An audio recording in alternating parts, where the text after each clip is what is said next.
Nagbabalik ang PTV Balita ngayon. Dagsa pa rin ang tao sa ikalawang araw ng bagong Pilipinas Servicio Fair sa Tolosan, Leyte.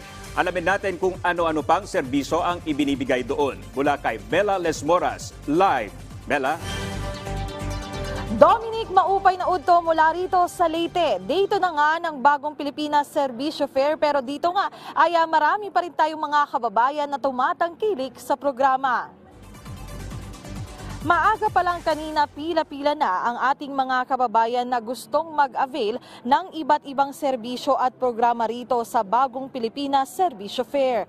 Isa sa mga ahensyang narito ay ang TESDA na may hatid na libreng gupit, masahe, manicure at pedicure. Ayon sa dalawang nanay na nakausap natin na nagpagupit dito, simple pero malaking tulong ang hatid ng libreng gupit sa caravan dahil nakatipid sila at imbes na pampagupit, pambili na lang ito nila ng bigas. Bukod sa serbisyo, may scholarship program ding inaalok ang TESDA para sa iba't ibang industriya na nais pasukin ng ating mga kababayan.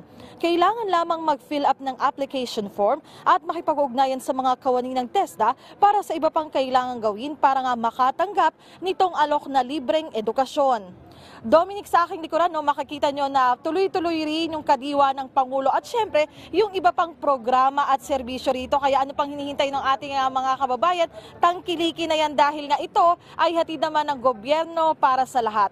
At yan muna ang latest mula rito sa Tolosa, Leyte. Mela Lesmoras para sa Bayan. Maraming salamat, Mela Lesmoras. Sa ibang balita, umabot sa 59.52 billion pesos nitong Agosto ang savings ng Pag-ibig members. Ito na ang pinakamalaking halagang naitala mula Enero. Base sa press release ng Pag-ibig, 28.03 billion sa kabuuang halaga ay mula sa regular savings na mas mataas ng 7% kumpara sa nakaraang taon. Umabot naman sa 31.50 billion pesos ang MP2 savings na tumaas naman ng 16%.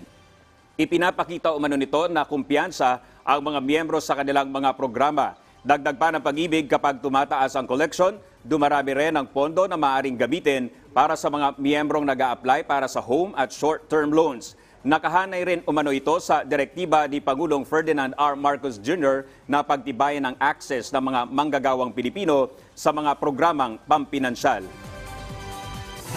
At yan ang mga balita sa oras na ito. Para sa iba pang update, i-follow at i-like kami sa Facebook at Twitter sa @PTVPH. Ako po si Dominic Almilor. Magandang hapon.